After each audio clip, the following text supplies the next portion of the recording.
Good evening friends, this is Vishal Chaturvedi from Vishal English Study Circle. Last video में मैंने आपको present indefinite के बारे में बताया था. अपने इस वीडियो में प्रेजेंट कंटिन्यूअस को डिस्कस करेंगे, लेकिन इससे पहले एक इंपॉर्टेंट इंफॉर्मेशन देना चाहता हूं कि एयरफोर्स XY ग्रुप का नोटिफिकेशन आ चुका है और उसका एग्जाम जो है वो अप्रैल के लास्ट वीक में होगा. तो हम अपने वीडियोज में जितने भी हमारे एयरफोर्स से रिलेटेड टॉपिक्स हैं उन सभी को कवर करेंगे.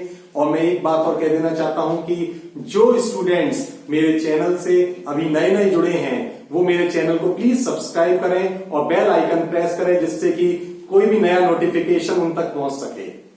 अब मैं आपके सामने प्रेजेंट कंटिन्यूअस को स्टार्ट करने जा रहा हूं. ठीक है, लेट्स स्टार्ट प्रेजेंट कंटिन्यूअस. जैसा कि नाम है इसका कंटिन्यूअस, कोई काम चल रहा है वो भी प्रेजेंट में. At the time of speaking, बोलते समय कोई काम का जारी रहना पाया जाता है इस टेंस में. इसके लिए हिंदी में अगर हम विशेषताएं देखें तो हिंदी में मालूम पड़ता है कि किसी भी एक्शन के जो वर्ब होती है उसके लास्ट में रहा है, रही है, रहे हैं आदि शब्द आते हैं. और इसमें जो टेम्परेरी फेज के एक्शंस हमारे सामने आते हैं. टेम्परेरी फेज मींस इस समय आप कर रहे हैं, आप हमेशा नहीं करते हैं, ऐसे एक्शंस आते हैं. तो इसमें इसकी जो हेल्पिंग वर्ब्स होती हैं वो होती है इज, आर, एम. अब फ्रेंड्स, इज किसके साथ लगता है? इज लगता है he, she, it and singular noun के साथ. आर लगता है we, you, they and plural noun के साथ. और आई के साथ हम एम का यूज करते हैं. अब बात आती है इसकी एक्शन वर्ब. मेन वर्ब कौन सी आएगी इसमें? तो मेन वर्ब आएगी first form plus ING. Means ING form का यूज करेंगे हम इसमें. इसमें सेंटेंस किस तरह के होते हैं कि कोई काम बोलते समय चल रहा है. जैसे अभी मैंने कहा कि दे आर स्टडिंग, वे पढ़ रहे हैं, अध्ययन कर रहे हैं. They are studying. तो जिस समय मैं बोल रहा हूं उस समय वो काम चल रहा होता है. मैं कह रहा हूं why are you making a noise. आप शोर क्यों मचा रहे हैं? मैं कब बोलूंगा ये चीज? जब समय आप शोर मचा रहे होंगे उसी समय बोलूंगा. ऐसा तो नहीं है कि आपने शोर मचा लिया उसके बाद मैं बोलूं कि आप शोर क्यों मचा रहे हैं. तो काम का, एक्शन का बोलते समय प्रेजेंट में जारी रहना पाया जाता है. हर टेंस में कुछ वर्ड्स ऐसे होते हैं जो कि ये शो करते हैं कि ये टेंस कौन सा होगा आइडेंटिफिकेशन के लिए. जैसे इस टेंस में हम नाउ, NOW, नाउ, नाउ का यूज अक्सर हो जाता है. राइट नाउ, राइट नाउ का भी यूज हो जाता है. स्टिल, स्टिल का भी यूज कर देते हैं हम इसमें. और at this moment, at present,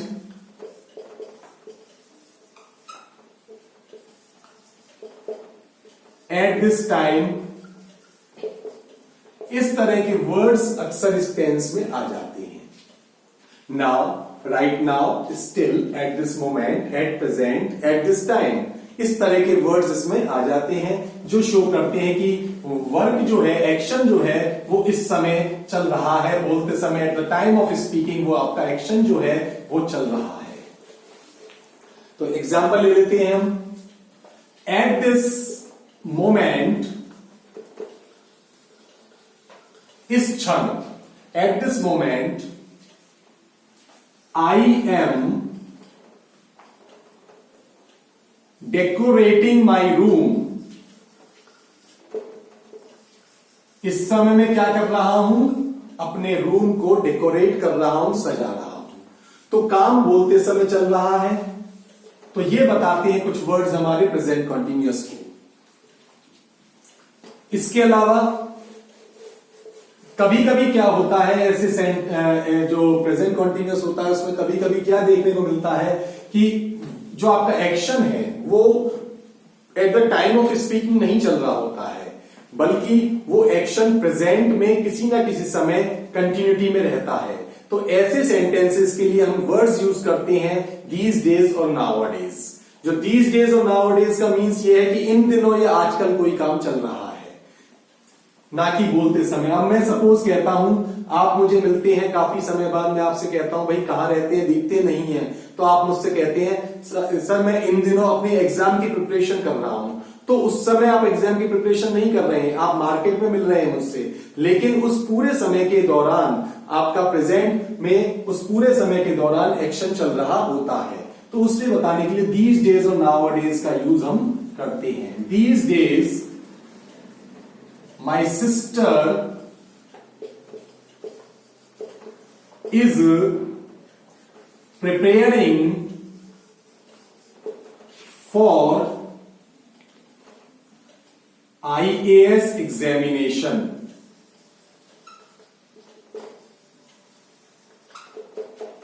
इन दिनों मेरी बहन IAS एग्जामिनेशन की प्रिपरेशन कर रही है। हो सकता है उस समय वो खाना बना रही हो सकता है और कोई काम कर रही हो, लेकिन इन दिनों यानी इन दिनों या आजकल ये काम चल रहा होता है। तो ये चीज हमारी प्रेजेंट कंटिन्यूअस में आती है। इसके बाद कभी कभी कैसे सेंटेंसेस आ जाते हैं कि कोई काम होने जा रहा हो, यानी कोई एक्शन होने जा रहा हो, तो उसमें हम क्या करते हैं, उसमें हम is, are, am plus going to plus first form का यूज करते हैं। Is, are, am, going to plus first form का यूज करते हैं। अक्सर टेंस को यह बता दिया जाता है टेंस में कि रहा है, रही है पहचान के रूप में लिए जाते हैं, जबकि हम अगर देखें तो इसमें इतने सारे फैक्ट्स हमें देखने को मिलते हैं। तो is, are, am plus going to plus first form का यूज इस टेंस में हो जाता है। सपोज कीजिए मैंने कहा ही इज, यहां गो से मतलब जाना नहीं है, कहीं पे काम स्टार्ट होने जा रहा है। He is going to crack a joke, वह एक जोक सुनाने जा रहा है। इसका मतलब वो अब जोक सुनाएगा। या मैं कहता हूं कि she is going to recite a poem. मैंने क्या कहा, she is going to recite a poem. वो एक कविता सुनाने जा रही है। तो उस कंडीशन के लिए हम is, are, am, going to plus first form का यूज करते हैं।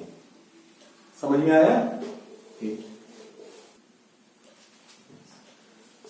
इसके बाद कभी कभी क्या होता है, कुछ वर्ब्स होती हैं ऐसी जो आईएनजी फॉर्म में यूज नहीं होती, कॉन्टिन्यूअस फॉर्म में यूज नहीं होती हैं। ऐसी काफी हमारी वर्ब्स हैं जो आईएनजी फॉर्म में यूज नहीं होती हैं। जैसे हम कह देते हैं सी, हिंदी के हिसाब से चलते हैं तो मैं ये देख रहा हूं, मैं आपकी बात सुन रहा हूं, लेकिन इंग्लिश में उनको आईएनजी फॉर्म में इस तरह से यूज नहीं करते हैं। सी है, जैसे हियर है, ठीक है, फील है, एपियर है, taste, smell, know, hate, like, love, seem, mean, believe, have, own, possess, agree, remember, forget, belong, etc. etc. और भी काफी सारे वर्ड्स हैं, see, hear, feel, appear, taste, smell. अब मैंने कहा कि I am hearing what you are saying, तो गलत होगा ये कि मैं सुन रहा हूं जो आप कह रहे हैं। आई हियर यू, हम क्या बोल यूज करेंगे, आई हियर यू। मैंने कहा मैं उसे देख रहा हूं, आई एम सीइंग हिम नहीं बोलेंगे हम, आई सी हिम, ठीक है। एपियर, एपियर मीन्स क्या होता है, प्रतीत होना, दिखना कोई चीज। तो मैंने कहा it is appearing to me that terrorist are trying to destabilising the country, ठीक है। तो मैंने क्या कहा कि it is appearing to me that terrorist are trying to destabilise the country. तो यहां पर इट इज अपीयरिंग, मुझे ऐसा लग रहा है कि जो टेररिस्ट हैं, आतंकवादी हैं, वो देश को अस्थिर करने की कोशिश कर रहे हैं। तो ये गलत होगा, इट अपीयर्स आएगा उस जगह। ठीक है, ऐसे ही मैंने कहा टेस्ट, स्मेल, मैंने कहा इट इज स्मेलिंग फाउल, गलत होगा, इट स्मेल्स फाउल होगा। तो इस तरह की चीजें हैं, ये आईएनजी फॉर्म में यूज नहीं की जाती हैं। और अगर इनमें से कुछ वर्ड्स यूज भी होते हैं आईएनजी फॉर्म में, तो वो कुछ अलग मीनिंग देते हैं। जैसे सी का मीनिंग जब आईएनजी में आता है तो मीटिंग के रूप में आता है, मीट, मिलना, कहते थे ना सी यू अगेन, तो उसको हम मीट के फॉर्म में आईएनजी में यूज कर सकते हैं। हियर, किसी केस की सुनवाई करना, उस सेंस में हम हियरिंग यूज कर सकते हैं। फील, जब हम अपने हेल्थ से रिलेटेड बात किसी से पूछते हैं कि भाई आप कैसा महसूस कर रहे हैं, तो उस कंडीशन में हम फीलिंग यूज कर सकते हैं। अपीयर, किसी एग्जाम वगैरह में आप अपीयर करते हैं, तो उस सेंस में आप अपीयरिंग यूज कर सकते हैं। This year I am appearing at high school examination, intermediate examination, इस तरह से हम यूज कर सकते हैं। टेस्ट, स्मेल, टेस्ट जब हम जीभ पर रखकर किसी चीज का स्वाद लेते हैं, उसके लिए हम टेस्टिंग यूज कर सकते हैं। आई एम टेस्टिंग, ठीक है, I am testing this samosa, मैं इस समोसे को टेस्ट कर रहा हूं, ये बोल सकते हैं हम। लेकिन अगर हम बात करें कि दिस थिंग, या हमने कहा मैंगो टेस्ट स्वीट, हम इसको ऐसे नहीं बोलेंगे मैंगो इज टेस्टिंग स्वीट, क्योंकि वो तो हमेशा होता है। लेकिन आप जब किसी चीज को स्वाद ले रहे होते हैं या स्मेल के लिए नाक से सूंघ रहे होते हैं, तो उसके लिए हम क्या यूज करते हैं, स्मेलिंग का यूज कर सकते हैं, टेस्टिंग का यूज कर सकते हैं। तो इस तरह की चीजें ये होती हैं हमारी, जिसमें हम आईएनजी यूज कर सकते हैं। हैव, अगर मैं बोलता हूं कि मेरे पास ये चीज है, मेरे दो भाई हैं, उस जगह हम हैविंग का यूज नहीं कर सकते हैं। I am having 2 brothers, he is having 3 sisters, इस तरह से यूज नहीं कर सकते। He is having a house in Mumbai, इस तरह से यूज नहीं कर सकते, वहां हम हैज और हैव का यूज करेंगे। He has a house in Mumbai, I have a bungalow in Mumbai, या he has 3 sisters, I have 2 brothers, इस तरह से यूज करेंगे। लेकिन हैव का आईएनजी फॉर्म में कब यूज हो सकता है, हैव का आईएनजी फॉर्म में यूज हो सकता है जब हम उसको एक्शन के रूप में देखते हैं, एक्शन वर्ब के रूप में करने के लिए देखते हैं। I am having breakfast, he is having lunch, वो नाश्ता कर रहा है, या करने के रूप में, वर्ब की फॉर्म के रूप में हम हैव का यूज करते हैं। तो ये हमारा हुआ प्रेजेंट कंटिन्यूअस के बारे में कि कुछ वर्ब्स हैं जो आईएनजी फॉर्म में यूज नहीं होती हैं, और उनमें से कुछ हो भी रही हैं तो वो कुछ अलग मीनिंग दे रही हैं। अब हमारी टेंस का जो नेक्स्ट पार्ट है, प्रेजेंट इंडेफिनिट हो गया, प्रेजेंट कंटिन्यूअस हो गया, अब हम प्रेजेंट परफेक्ट बता रहे हैं। हिंदी सेंटेंसेस में वर्ब के लास्ट में अक्सर देखा होगा चुका है, चुकी है, चुके हैं, यानी कोई काम हो चुका है प्रेजेंट में, उसके लिए हम प्रेजेंट परफेक्ट का यूज करते हैं। जैसे हमने कहा कि वह अखबार पढ़ चुका है, पढ़ने का काम हो चुका है। मैंने कहा मैंने पूजा कर ली है, पूजा करने का काम हो चुका है। उसने मेरी साइकिल मरम्मत कर दी है, साइकिल मरम्मत करने का काम हो चुका है। तो इस तरह के सेंटेंसेस जिसमें आपका प्रेजेंट में जो है एक्शन कंप्लीट हो चुका होता है, उसके लिए हम प्रेजेंट परफेक्ट का यूज करते हैं। अब बात आती है इसकी हेल्पिंग वर्ब की। हेल्पिंग वर्ब कौन सी होती है, हैज एंड हैव। हैज किसके साथ लगाना है हमें, he, she, it and singular noun. और हैव किसके साथ लगाना है, we, you, they and plural noun.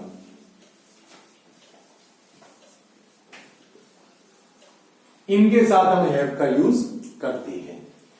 Main verb की बात आती है, जहां तक जितने भी परफेक्ट टेंस है, प्रेजेंट, पास्ट, फ्यूचर, सभी के परफेक्ट टेंसेस में थर्ड फॉर्म मेन वर्ब की यूज करते हैं। सपोज हम एग्जाम्पल लेते हैं, शी हैज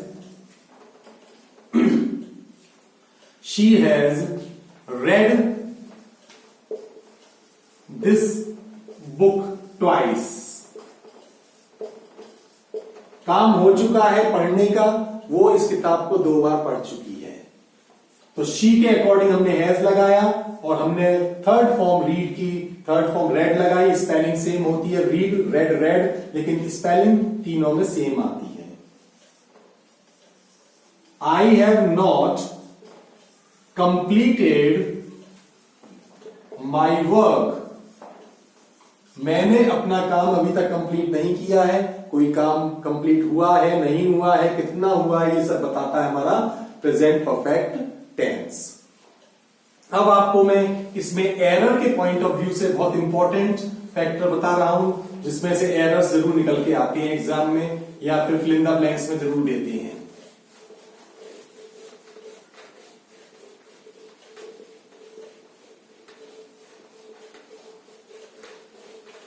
तो फ्रेंड्स, कुछ वर्ड्स ऐसे होते हैं हमारे जो अक्सर प्रेजेंट परफेक्ट में यूज हो जाते हैं, लेकिन एग्जाम में उसको पास्ट इंडेफिनिट में दिया जाता है और आपको एरर रेक्टिफाई करने के लिए उसे प्रेजेंट परफेक्ट में डालना होता है। तो जैसे ऐसे वर्ड्स कौन कौन से हैं जो प्रेजेंट परफेक्ट में यूज होते हैं, वो है आपके, जैसे नेवर बोला हमने, एवर है, ऑलरेडी है, आपका जस्ट है, सो फार है, यट है, आपके up till now, up to now, ऐसे वर्ड्स हैं, up till now, up to now, so far, yet, इन सभी का मीनिंग होता है अभी तक, ऑलरेडी पहले से ही, और हम जब कहते हैं जस्ट तो अभी अभी, रिसेंटली अभी अभी, हाल में ही कोई काम हुआ है, और हमने कहा टू दिस डे, आज के दिन तक, टू दिस मंथ, इस महीने तक, टू दिस वीक, इस हफ्ते तक, इस तरह के जो वर्ड्स हैं वो हमारे किस में आ जाते हैं, प्रेजेंट परफेक्ट में आ जाते हैं। और इसमें जो मिस्टेक दी जाती है वो दी जाती है इस तरह से। अब हमने कहा जैसे ही जस्ट पॉलिश्ड माई शूज। अब ये सेंटेंस हमारा रॉन्ग है। क्यों रॉन्ग है? हम जस्ट का यूज कर रहे हैं, इसमें आएगा he has just polished my shoes. Correct ये बनेगा क्योंकि जस्ट का हमने यूज किया। हमने कहा I already heard this sad news. मैं ये सैड न्यूज पहले ही सुन चुका हूं। तो जब बात कोई काम पहले ही हो चुका है तो उसको पास्ट इंडेफिनिट में देने से कोई फायदा नहीं है, गलत होगा। करेक्ट क्या होगा? I have already heard this sad news. मैंने कहा he has not come back yet. अब यट मीन्स अभी तक, वो अभी तक नहीं आया है लौट के, तो इस तरह की बात आएगी। तो यहां पे हम क्या करेंगे, ये सही है सेंटेंस। अगर मैं इसको दे देता he did not come back yet, तो ये गलत हो जाता सेंटेंस, क्योंकि यट आ रहा है, सो फार आ रहा है अभी तक, या up till now, up to now, अभी तक के रूप में ये वर्ड्स आ रहे हैं। तो उस सेंस में हम प्रेजेंट परफेक्ट यूज करेंगे, पास्ट इंडेफिनिट यूज नहीं करेंगे, सेकंड फॉर्म का यूज नहीं करेंगे, डिड प्लस फर्स्ट फॉर्म का यूज नहीं करते हैं।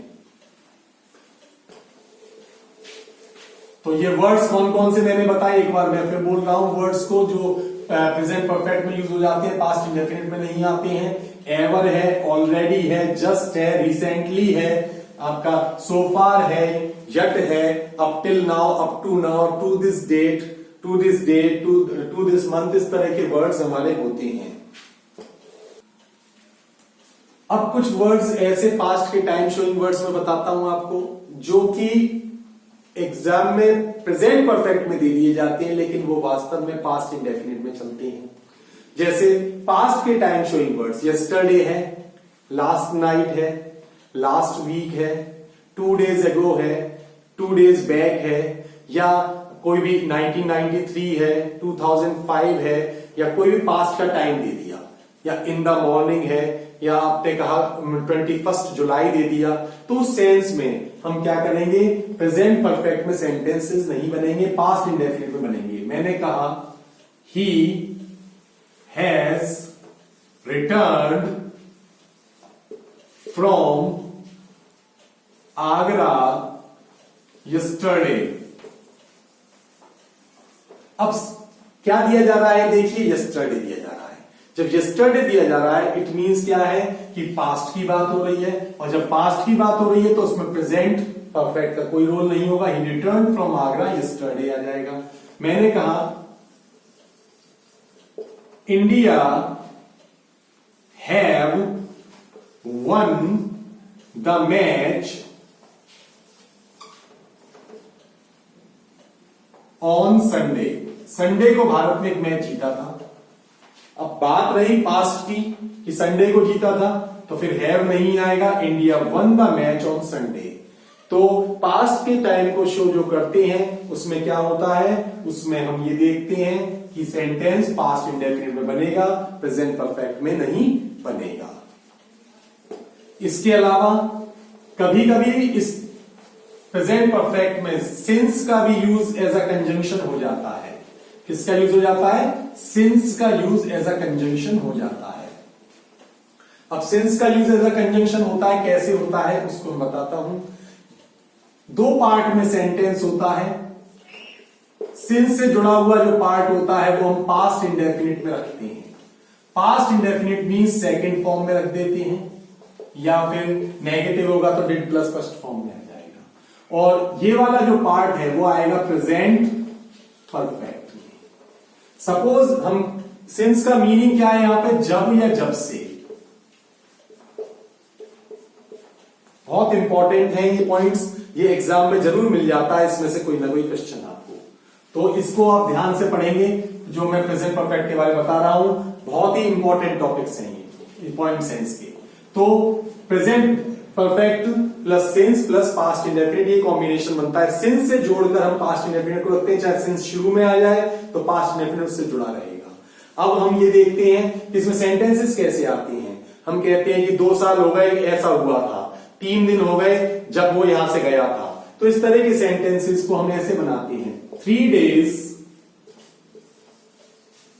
passed since he went from here. 3 days passed since he went from here. अब यहां हमने देखा, हमने मिस्टेक किया। क्या मिस्टेक किया? 3 days have passed, 3 दिन बीत चुके हैं जब वो यहां से गया था। तो ये मिस्टेक हमारे सामने निकल के आती है। अगर मान के चलिए हैव ऑलरेडी दिया हुआ है तो यहां भी वो दे देंगे हैज गॉन। तो इस पार्ट में मिस्टेक हो गई, क्योंकि सिंस से जुड़ा हुआ पार्ट तो हमारा पास्ट इंडेफिनिट में चल रहा है, तो हैज गॉन तो आ नहीं सकता है यहां पर। तो एक मिस्टेक ये भी निकलती है। कभी कभी वो क्या मिस्टेक दे देते हैं, सिंस नहीं देके यहां पर वैन दे देते हैं।